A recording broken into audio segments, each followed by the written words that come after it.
Mes chers Africains, nous devons prôner la Renaissance.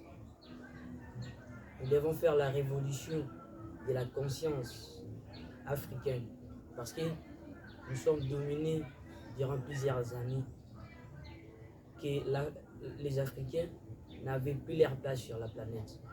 Donc, il est notre temps de trouver notre place. Nous fuir être dans un horizon rempli de mensonges. Un horizon que les Africains ne peuvent jamais se retrouver. Aujourd'hui, la voie est ouverte.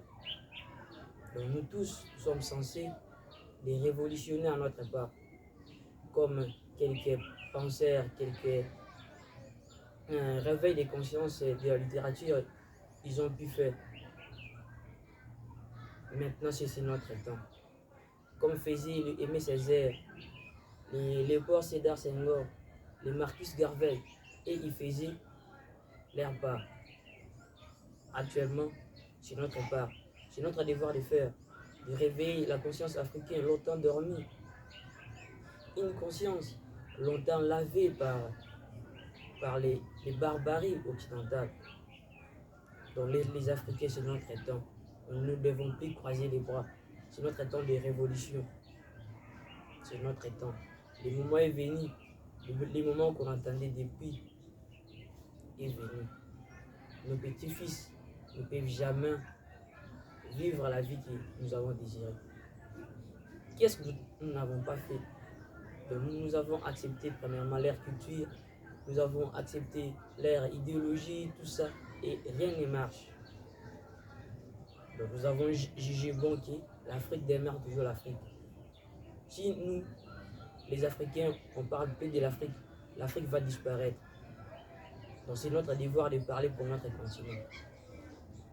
Il est à notre devoir de rendre notre continent meilleur, de rendre les Africains aimables, contents de leur continent.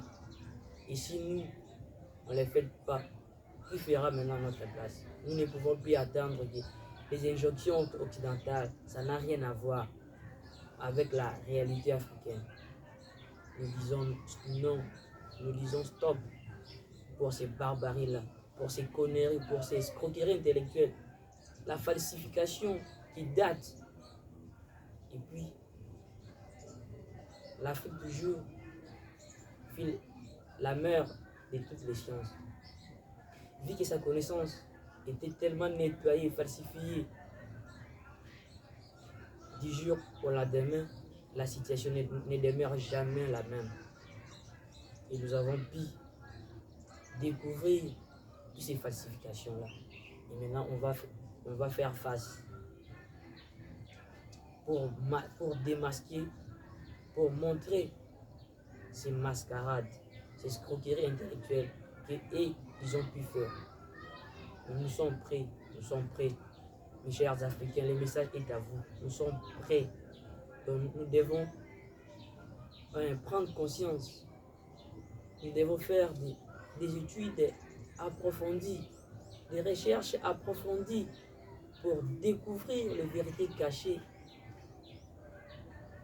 pour faire en sorte que tous les Africains prennent sa place, longtemps perdue, longtemps oubliée sur la planète, et la race noire ne peut plus exister. Or, si la race noire n'existe plus, qui alors qui parlera des Africains? Qui parlera de la race noire sans toutefois voir leur présence? Donc maintenant, c'est nous-mêmes d'affirmer notre présence. C'est nous-mêmes de faire notre part. Comme et là, on fait leur part, c'est notre part aussi de faire. Les Aimé Césaire, les Malcolm X, Marcus Garvey, les Sédar Senghor ont fait. C'est maintenant notre tour de faire. Sur tous les plans, nous devons faire face.